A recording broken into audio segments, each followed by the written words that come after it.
Okay, in this video, this is part 2 of part 1 that we already did.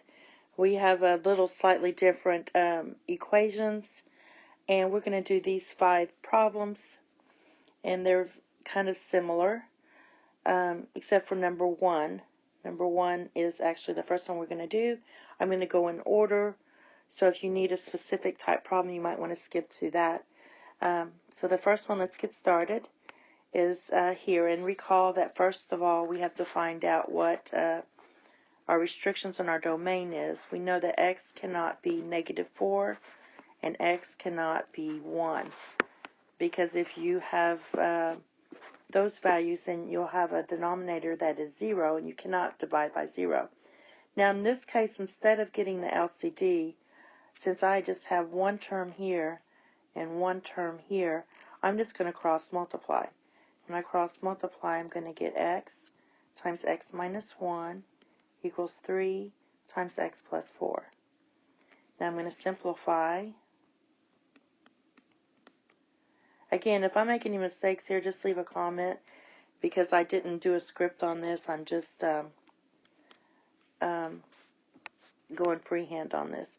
I'm going to subtract both of these since we have a quadratic here, because we're going to have to factor. So when I subtract, I get minus 4x here minus 12 equals 0. I'm going to factor x. It's going to be 6 and 2. 1's negative, so that's going to be negative, and this is positive. So this equals 0. I have x equals -2, and x equals 6. -2, sorry about that. This works. It doesn't, we keep look at our restrictions, and those are fine. So my solution set is -2, 6 here. All right, the next one is going to be 6 over y plus 2 plus 1 over y minus 2 equals 1. First thing I'm going to do is do my restrictions. As y cannot be 2 and y cannot be -2. So just remember that when we finally get our solutions. Now here I can't cross multiply. I have 3 terms. I'm going to write this in fraction form and multiply by my LCD. My LCD is these two multiplied together, because they're different and you have to take them both together. And you multiply, I'm going to put this in the middle here. So I'm just copying the equation down now. And I'm multiplying each piece, if you want to do it this way, by y plus 2 times y minus 2, y plus 2 times y minus 2. This would be y plus 2 times y minus 2. Alright, so here these two cancel. This is a minus, so you get 6 times y minus 2. And this one, these two cancel, so you get 1. It's a plus. Y plus 2, 1 times y plus 2 is just y plus 2. And in this part, these don't cancel. Nothing cancels, so it's just this multiplied together. So I already know that when you multiply those together, that's y squared minus 4. So my minuses aren't showing up very good. Okay, now I'm going to simplify my right side real quick, and I get 6y minus 12 plus y plus 2 equals y squared minus 4. And then I'm going to add these two, that's 7y, and subtract. So we get y squared minus 7y.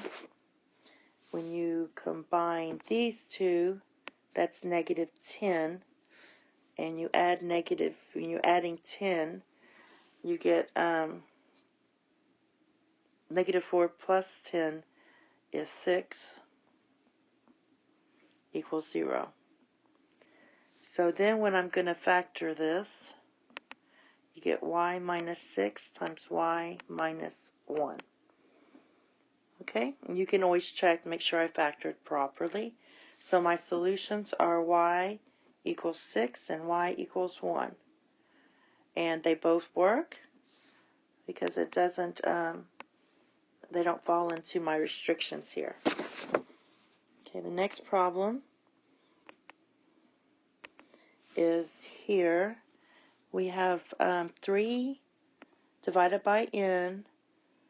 I'm going to just scoot this over a little bit. So 3 divided by n plus 2n minus 1 equals 2. Now my restrictions are n cannot be 0 for this first piece, and n cannot be 1. My LCD is going to equal n times n minus 1. We have to take both pieces here, both of those. This is over 1. Now, so I multiply this whole thing by my LCD, which is n times n minus 1. And what I do a lot of times, I say, what's missing? So this will cancel, and we're left with what? N minus 1. So that's 3 times n minus 1, plus this cancels with this piece, and we're left with n. So we get 2n equals, nothing cancels here, so it's just 2n times n minus 1. Now I'm going to simplify.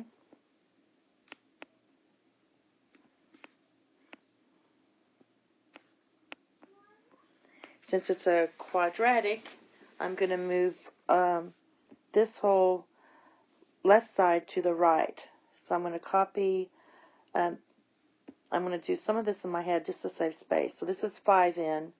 I'm going to subtract 5n. So I get 2n squared minus 7n, because I subtracted 5n here. And then this piece is 3, so I'm just going to add 3. And you get equals 0. So we're going to have to factor this. We get 2n and n. And I have a 3 and a 1. They're both negative. I'm going to just double check quick, because every time this is here. Negative 6 minus 1 is negative 7, so I did it right. So my solutions are here. This is n equals 1/2, and this one's n equals 3. And that's my solutions, and they're fine. Because of my restrictions here, it doesn't fall into that category.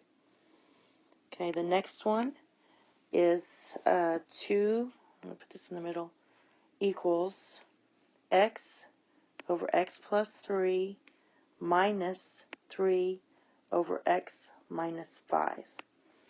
Alright, my restrictions on the domain is x cannot be negative 3, x cannot be 5. So just keep that in mind. And my LCD is just x plus 3 times x minus 5. So I multiply this whole thing. I'll put this in fraction form. At x plus 3 times x minus 5. Nothing cancels here, so it's just going to be 2 times that.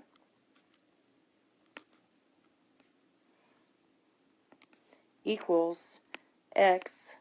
This cancels with this one, so we're left with x minus 5. Minus, this cancels with this piece, and we're left with x plus 3. Now, I'm going to go ahead and simplify this. It's going to be 2 times x squared minus 2x minus 15, and equals x squared minus 5x minus 3x, and don't forget to distribute the negative, minus 9. So let me clean up both sides, simplify.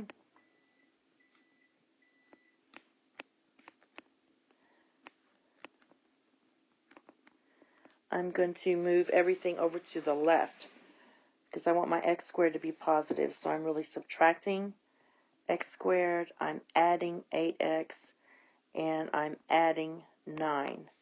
So I'm subtracting x squared, adding 8x, adding 9. This will cancel out and give you 0. And here we have x squared plus 4x minus 21. So that gives you x minus 3 and x minus or plus 7 equals 0. So my solutions are x equals 3, x equals negative 7. They both work because they don't fall into the restrictions I have right here. Okay, the last one's going to be x minus 1 over x plus 1 minus 6 over x minus 3 equals 3. I'll go ahead and put that in fraction form. X cannot be negative 1 and x cannot be 3. So we sure know how to do that. My LCD, my least common denominator, is x plus 3 times x minus 3. So I'm going to multiply each piece by my LCD, which is x plus 1 times x minus 3. Okay, this part will cancel here. I'm left with that. So that's x minus 1 times x minus 3 minus, this piece cancels with this here, so I'm left with x plus 1. Remember, I'm multiplying my LCD by each piece. So that's going to be x plus 1 equals 3 times, nothing cancels, so it's just times your LCD. Now, I'm going to take care of this. X minus 1, this is going to be x squared. I'm just combining those two, that's minus 4x. And then I'm just multiplying those two, that's plus 3. Minus 6x minus 6, don't forget to distribute the negative there, equals 3 times x squared. Negative 3 plus or 1 minus 3 is minus 2x. 1 times negative 3 is minus 3. I'm going to clean up both sides here. I get x squared minus 10x minus 3 equals 3x squared minus 6x minus 9. Since my the degree is 2 and it's 3, I'm going to move everything to the right. So I'm subtracting x squared, I'm adding 10x, I'm adding 3. I'm going to do it to both sides. Subtract x squared, add 10x, and add 3. This ends up being 0. We get 2x squared plus 4x minus 6. Now in this case I can factor out a 2, which is going to help me factor better. And then factor. So we get x plus 3, x minus 1. So my solutions are x equals negative 3 and x equals 1. Alright? In this case, my negative 3 works because it's not up in here. And so does my 1. It works because the signs are just opposite. So both of these solutions work. And that's my answers, solutions to the equations. Okay, that's all. I am going to have a part 3 and a part 4. Very similar problems. Somewhat actually a little easier. So thank you and have a nice day, everybody.